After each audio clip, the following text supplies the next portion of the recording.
할 수 있다는 사실도 확인했다. 매실 시료를 주입한 간암세포의 효소를 관찰한 결과 암 전이를 활성화시키는 효소는 감소한 반면 억제시키는 효소는 증가한 것이다.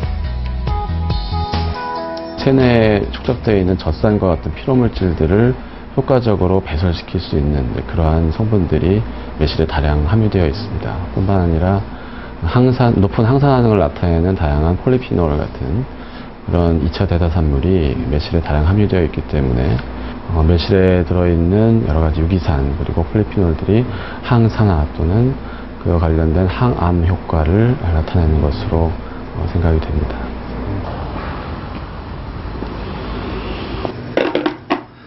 신맛이 강한 매실은 과육을 생으로 먹지 않고 주로 숙성시켜 먹는다. 박진성 씨는 벌써 7년째 매실 진액을 직접 담아오고 있다. 청매. 매실을 또 워낙 좋아하고 가족 전체의 음료수니까 6월이 되면 바빠져요. 이 매실 장아찌와 매실 액기스랑 이런 1년 먹을 음료를 장만하느라고 장아찌를 담아요. 소금에 살짝 절여 과육만을 따로 숙성시킨 매실 장아찌는 요리에 주로 활용한다. 곱게 다져 다른 재료와 함께 빵이나 크래커에 올려내기도 하고 고추장 양념에 묻혀 입맛을 돋우는 반찬으로 먹기도 한다. 이 매실 액기스를 이렇게 매실 진액으로 맛을 낸 밥에 넣어 주먹밥으로 만들면 아이들도 좋아하는 별미로 손색이 없다. 김밥을 싸실 때 음식이 시상하잖아요. 날이 무더울 때 이 매실 액기스를 감미료처럼 그리고 식초 대용으로 조금 뿌리시면 밥 자체의 풍미도 좋고 시상하지 않습니다. 든든하고 맛있는 매실 상차림. 박 씨 가족에겐 건강을 위한 일종의 보양식이나 다름없다. 여름 같은 때는 입맛 없고 잘 안 먹게 되는데 매실 액기스나 매실 장아찌를 이용해서 이런 음식들을 만들어 먹으면 몸이 좀 많이 피로도가 확 풀리는 것 같은 그런 생각이 많이 들어요.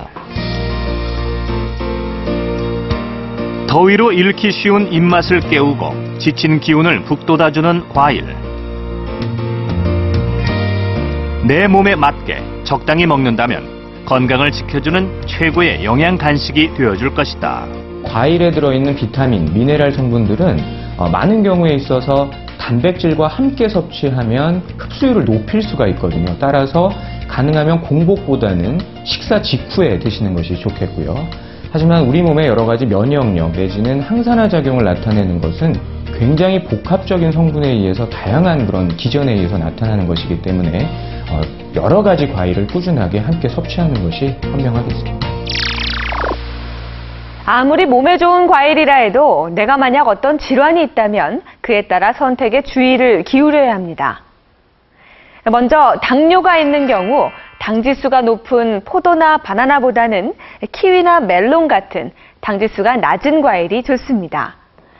또 수박이나 참외는 혈압을 낮춰주는 칼륨의 함량이 높아서 고혈압 환자에게 추천할 만한 과일이고요.